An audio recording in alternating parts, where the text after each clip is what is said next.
Oke, teman-teman, selamat datang ya di video saya. Nama saya Muhammad Lukmanul Hakim. Kali ini kita akan melanjutkan untuk submission tugas 2 praktik dari pemrograman web ya di Universitas Terbuka. Kebetulan saya dari UPJJ Jakarta, Prodi Sistem Informasi, teman-teman. Nah, kali ini saya akan jelasin tugas 2 yang sudah saya kerjakan, yang dimana tugas 2 ini adalah beberapa memiliki indikator capaian untuk menilai hasil belajar. Kita menerapkan sistem perorganisasian kode JavaScript framework Vue.js yang disepakati.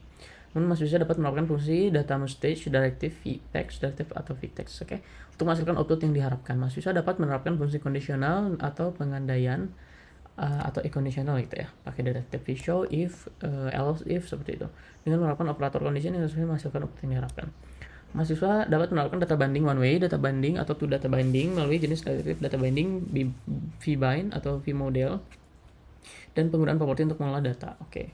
Terus mahasiswa mampu menerapkan fungsi watcher yang sesuai untuk menghasilkan output yang diharapkan. Oke, teman-teman, kita langsung aja ke aplikasinya. Ini adalah sebuah aplikasi untuk transaksi bahan ajar.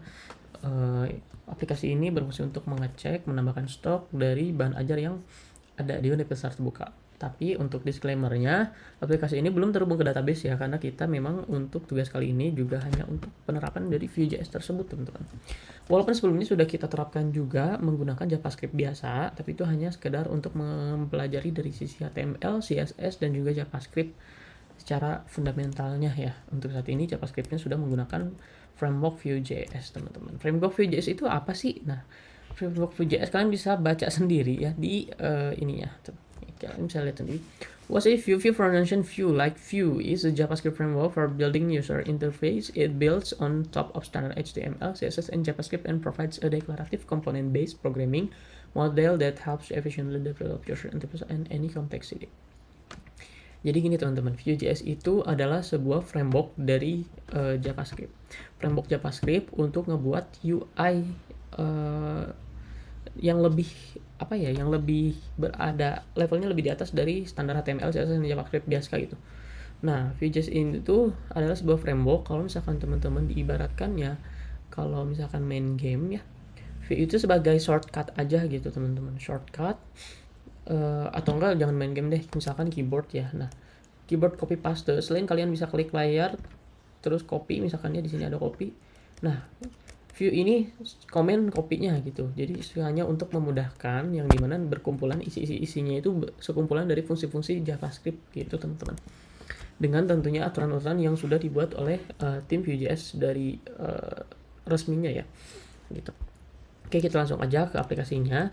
Jadi di sini ada menu manajemen stok dan tracking delivery order, yang dimana ini sudah sesuai ya dengan halaman stok dan halaman bahan tracking delivery order. Oke. Ini sebagai soalnya kita jadi harus ngikutin aja teman-teman. Di halaman stok manajemen stok ini tuh berisi dari penambahan rekor bahan ajar baru, atau ini tuh penambahan data bahan ajar baru ya teman-teman, kalau teman-teman nggak familiar. Terus keduanya ada instrumen untuk filter ya, jadi filter ini tuh untuk ngefilter dari list table yang ada di bawah ini teman-teman. Yang ketiganya ada list table ini berkumpulan seisi data yang sudah ada dari Excel yang disisipkan ya, cuman saya pindahin ke sini data ke ini stok FJS dan tracking FJS biar memudahkan aja. Oke, di sini kita bisa coba untuk penambahan bahan ajar baru, contohnya ECMA 411 misalkan ya.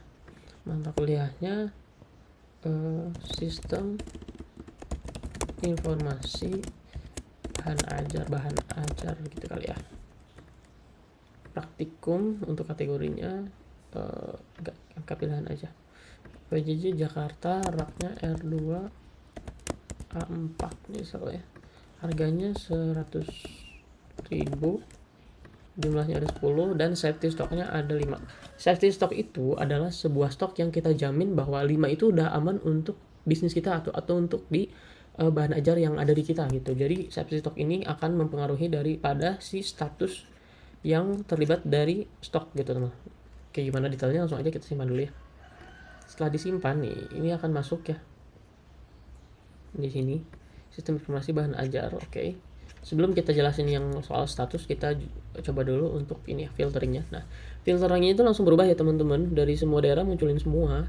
Kalau Jakarta munculin Jakarta doang, dan Surabaya doang, begitupun kota-kota selanjutnya gitu teman-teman. Nah ini filtering ini tuh berfungsi banget kalau teman-teman adalah seorang admin ya. Jadi memang sistem informasi itu atau aplikasi yang dibuat itu segimana bisanya harus bisa memudahkan daripada pekerjaan juga gitu. Jadi kan repot banget kalau misalkan kita nyari sebuah data yang dimana kotanya itu PPJ Jakarta, cuman kita harus scroll terus lihat datanya gitu. Nah makanya filter untuk pencarian ini sangatlah berfungsi teman-teman. Nanti kita bisa tambahin sendiri by text, free text ya, jadi kalian nyari apa langsung bakalan muncul gitu.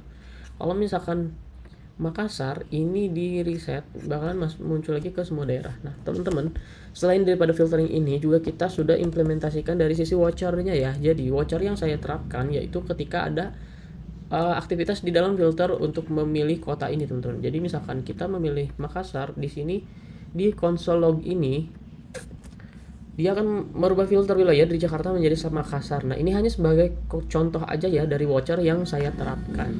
Kenapa? Karena ini salah satu akses dari penilaian ya. Ini menggunakan watcher ya. Nih, menurunkan versi watcher sesuai menghasilkan output yang diharapkan kan. Nah ini watcher ini tuh berfungsi untuk membuat sebuah log dalam sebuah aplikasi teman-teman. Jadi nanti reporting itu ketika ada aktivitas kalian bisa langsung push ke database misalkan ya, ataupun ke data sementara. Habis itu nanti bakalan dimasukin ke sebuah record atau sebagai data. Apa fungsinya bang? Apa fungsinya kak? Fungsinya itu nanti ketika ada activity yang mencurigakan ketika aplikasi sudah real ya, atau ada sebuah data yang hilang, nah kalian bisa tracking lagi dari aktivitas lo seperti ini teman-teman gitu. Itu adalah salah satu fungsinya ya teman-teman. Oke, kita langsung aja reset dulu. Nah di sini juga udah ada fitur edit ya teman-teman. Tadi kan tambah, lihat, filter, search, dan juga edit. Editnya saya hanya buat untuk mengubah stok aja ya. Jadi stok di sini tuh akan mengubah gitu. Di sini akan mengubah stok daripada si data tersebut teman-teman. Jadi tinggal ditambah atau min. Oke. Karena safety stoknya adalah 10, maka ketika di bawah 10 ini statusnya akan berubah. Yang dimana ini ada 3 lapisan status ya. Lapisan statusnya itu ada 3, ketika 0 itu kosong, ketika lebih dari 1 itu menipis, ketika lebih dari 10 sesuai dengan safety yang sudah kita set di sini teman-teman ya. Kalau data yang lainnya dipakai data dummy yang udah di set untuk data sementaranya gitu. Jadi intinya perubahan status ini dipengaruhi oleh sebuah jumlah safety dan stok yang tersedia di barang tersebut. Ketika barangnya melebihi daripada stok safety-nya atau sama dengan safety, maka dia akan tercantum sebagai statusnya aman. Oke. Kemudian ini udah statusnya, ini field-fieldnya sesuai dengan daripada tugasnya juga ya, ada kode, daerah dan segala macam. Sampai ke catatan khusus. Di sini catatan khusus, catatan HTML yang dimana mungkin ya yang saya pahami itu mungkin catatan yang menggunakan tag HTML bisa jadi inner HTML ya namanya. Nah ini untuk bisa dicetak miring, dan ini untuk pakai bold ya. Nah yang lainnya juga bisa pakai header 1 atau header 2 terserah juga, dan catatan khusus ini supaya mungkin lebih terlihat aja ya gitu. Oke, kita lanjut. Ini sudah selesai di manajemen stok. Kita kembali ke menu utama dan masuk ke menu tracking ya. Menu tracking ini adalah sebuah menu yang untuk mengecekkan daripada sebuah data DO yang udah tersedia teman-teman ya. Ataupun yang belum tersedia, ini baru bisa didaftarkan. Misalkan contoh kita nama mahasiswanya misal dulu ya, name-nya, namanya nama saya Muhammad Lukmanul Hakim. Kemudian ekspedisinya JNT, pilih paketnya 1. Nah ini tanggal pengiriman langsung otomatis hari ini, atau bisa kalian ubah ya. Modul mata kuliahnya apa, terus juga ininya ya, subtotalnya itu segini karena DO-nya itu ada di paket ini nih. Kita daftarin, ketika daftar maka dia akan muncul di sini teman-teman nih. Ini ya. Ini teman-teman, oke. Ini ada status pengiriman, total harga, tanggal kirim, paket terpilih, dan juga lain-lainnya. Nah, saya juga mengimplementasikan daripada error yang di sini teman-teman. Nih error di sini juga sudah menggunakan ya. Karena ini pakai vModel atau data binding dari vModel. Ini gini teman-teman ya jadinya. Untuk di form tersebut saya menggunakan daripada proses simpan DO. Menu ini itu adalah sebuah ini ya teman-teman. Oh sorry, bukan di sini tuh. Oh iya. Ini vModel ya, dari menggunakan vModel. formdo.nim. Nih, ini gimana caranya lihatnya? Cara lihatnya kita kan sudah di sini ya teman-teman. Formdo. Nah, dari data mining model itu kalian pastikan harus punya sebuah ini modelnya dulu ya. Modelnya dulu berisi NIM, nama, ekspedisi, paket kode, dan lain-lainnya. Nanti ketika dimasukkan ke dalam sebuah HTML-nya, baru kita bisa menggunakan vModel dari formdo.nim. Formdo itu kan dari formdo.nim berarti ini nih, ngambil dari array nim gitu. Oke. Ini udah contoh daripada error handling ya yang diterapkan. Kemudian tadi saya agak kelupaan di stok bahan ajar untuk status ini juga. Ini salah satu bentuk pengimplementasian daripada if conditional ya teman-teman. If conditional di sini itu menggunakan if, else if, dan else ya. Yang dimana yang tadi kita sampaikan, ketika jumlahnya itu sama dengan 0 maka statusnya kosong. Oke. Statusnya kosong karena stoknya 0. Terus ketika stoknya lebih kecil daripada item safety-nya kan 10, lebih kecil daripada item safety 9, maka statusnya akan menipis. Oke. Ketika selain daripada itu, maka statusnya aman. Berarti selain daripada itu kan berarti itu ya teman-teman, lebih dari item safety gitu. Oke, gitu aja dari saya. Terima kasih teman-teman yang udah nonton, dan untuk tutor yang terhormat, terima kasih juga untuk memberikan tugas sehingga saya bisa mempelajari lebih jauh terkait dengan Vue.js, dan semoga tugas yang saya kumpulkan ini sesuai dengan penilaian dan mendapatkan nilai yang cukup bagus. Oke, dengan itu saya ucapkan terima kasih dan saya pamit undur diri. Wassalamualaikum warahmatullahi wabarakatuh.